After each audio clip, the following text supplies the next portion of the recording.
सभापती विधान परिषदेच्या ज्या आहेत या पक्षपातीपणे वागतायत, विरोधी पक्षाच्या सदस्यांना बोलू देत नाही, सत्ताधारी पक्षाचे लोक काही बोलतात, त्यांना परवानगी दिली जाते। उदाहरण द्यायचं झालं तर भारताने विश्वकप जिंकला, 11 खेळाडूंचं अभिनंदन करण्याच्या ऐवजी भारतीय जनता पार्टीच्या क्रिकेट कंट्रोल बोर्डाचा कोषाध्यक्ष शेलार त्याचं अभिनंदन करा म्हणे। खरं तर अभिनंदन खेळाडूंचं केलं पाहिजे, संघाचं केलं पाहिजे। ते परिश्रम करतात, मेहनत करतात, रक्ताचं पाणी करतात आणि देशाचं नाव उंचावून नेतात। त्यांचं अभिनंदन सोडून भारतीय जनता पार्टीचे जे बोर्डामध्ये आहेत त्यांचं अभिनंदन करा। आणि याच्याविषयी हा खेळाडूंचा अपमान आहे, हा देशाचा अपमान आहे। भारतीय जनता पार्टीला देश वगैरे काही घेणं देणं नाही आहे। स्वतःचे नेते, स्वतःचं पक्ष स्वतःच्या ओवाळून घेणे, आता त्याला चमचेगिरी करणं, तूप लावून घेणं स्वतःला, अशा चमकोगिरी करणं असे प्रकार करतात।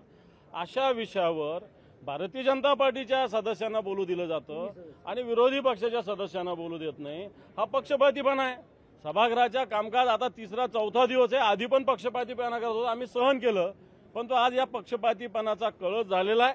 आणि म्हणून आम्ही सगळे महाविकास आघाडीचे सगळे सदस्य आज वॉकआउट करून बाहेर आलेलो आहोत।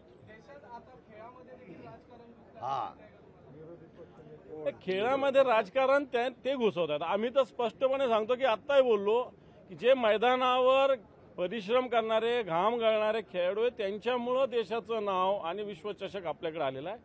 त्यांचं आपण खऱ्या अर्थानं सगळ्या देशाने अभिनंदन केलं पाहिजे, ते करतात आपण, त्याला मान्यता पण आहे। कोणी मांडवत आहोत, चला भाजपाने मांडला तरी काही हरकत नाही, त्याला आमचा पाठिंबा आहे, पण त्यांच्या नेत्याचा अभिनंदनाचा कशाला करायचा, हा आमचा मुद्दा आहे। आणि म्हणून याच्यामध्ये सभापती त्यांची बाजू घेतात, खेळाडूंना बाजूला करतात आणि म्हणून आम्ही त्यांचा निषेध व्यक्त केलेला आहे। पक्षपातीपणात ते वागतायत, लोकशाहीचा गळा घोटण्याचा प्रकार सातत्यानं परिषदेमध्ये होतोय आणि त्याचा निषेध करून आम्ही सगळे लोक इथं आलेलो आहोत। लोकशाहीमध्ये विरोधी पक्ष नेते यांचं एक मोठं स्थान घटनेने दिलेलं आहे, यांनी दिलेलं नाही। आणि ज्या वेळेला एखादा विषय चर्चा होत असतो त्यावेळेला विरोधी पक्ष नेत्यांचा से किंवा त्यांचा अधिकार असतो त्या विषयावर बोलण्याचा। या सभागृहाच्या उपसभापती, आता सभापती म्हणून वावरत आहेत ते विरोधी पक्ष नेत्यांना विचारतात आहेत तुम्हाला काय बोलायचं आहे। असं तर आम्ही आमच्या आयुष्यामध्ये 20-20 वर्ष आम्ही सगळे या आहोत, कोणी मंत्री राहिले, कोणी इतकी वर्ष आम्ही राजकारणात आहोत।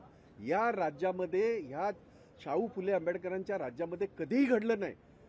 या सभापती महोदया स्वतःचं पद वाचवण्यासाठी किंवा स्वतःची पत वाचवण्यासाठी ज्या पद्धतीने पक्षपातीप्रमाणे वागतात आहेत, विरोधी पक्षाच्या आमच्या सरकारच्या बाजूच्या लोकांना वारंवार संधी देतात आहेत। प्रश्न आमचे आहेत, खेळासंबंधी आहेत, देशाची मान उंचवणारा एक चषक आमच्या सगळ्या खेळाडूंनी आणलाय, त्यांना आम्ही हे केलं, त्यांना आम्ही सगळ्यांना तो ठराव पास केला, परंतु त्याच्यामध्ये अशा पद्धतीने चमचेगिरी करणं आणि ती सहन करणं, सभागृहामध्ये सभापतींनी सहन करणं आणि विरोधी पक्ष नेत्यांचा आवाज दाबण्याचा जो त्यांनी प्रकार केलेला आहे त्याचा आम्ही सक्त निषेध केलेला आहे आणि आम्ही वॉकआउट केलेला आहे।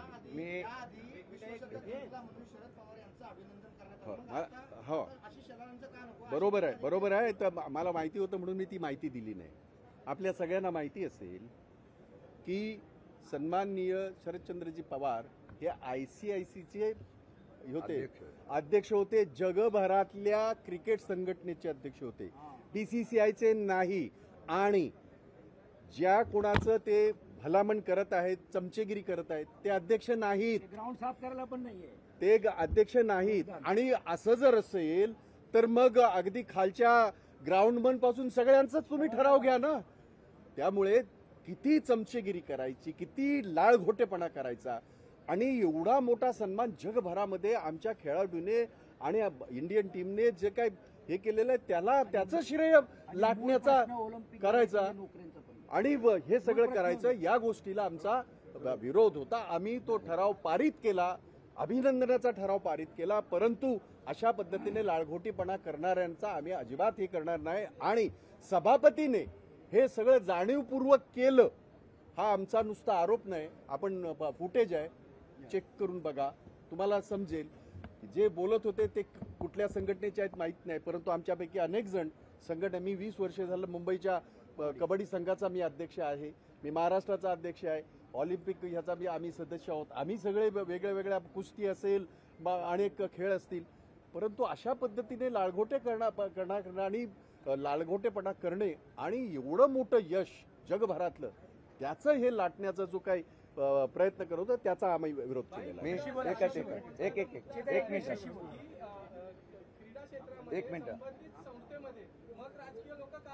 मिनिट मी फक्त एक उत्तर त्याचा देतो. स्पोर्ट्स कोड आत्ताचा एक मिनिट भाई, आत्ताचा विषय एवढाच आहे की संपूर्ण सभागृहाने सत्तारूढ आणि विरोधी पक्षाच्या सर्व सदस्यांनी भारताच्या टीमचं अभिनंदन केलं. हे करत असताना त्याला पक्षीय राजकारण देण्यात आलं, याचा आम्ही विरोध करत असताना दुसरा अधिकार असा आहे की विरोधी पक्षाची आत्तापर्यंतची परंपरा अशी आहे की विरोधी पक्षाचा असलेला अधिकार हा नेत्याचा अबाधित असतो. त्यांनी ज्यावेळेला बोलण्यासाठी मत मागितलं की त्याला तो अधिकार दिला जातो. गेल्या काही महिन्यापासून आम्ही बघतोय की विरोधी पक्षाचा अधिकार डावलण्यात येतोय. आमचा निषेध आणि आमचा बहिष्कार एवढ्यासाठीच आहे की या असलेल्या सर्व घटनेमध्ये विरोधी पक्षाच्या असलेल्या नेत्याचा अधिकार डावलण्याचा प्रयत्न होतोय, त्याचा आम्ही निषेध केलेला आहे. जर त्या बाबतीमध्ये सुधारणा झाली नाही तर विरोधी पक्षाच्या नेत्याचा अधिकार दाखवण्यासाठी आम्हाला तीव्रपणाने सभागृहात भावना आमची व्यक्त करून आंदोलनाची भूमिका घ्यावी लागेल.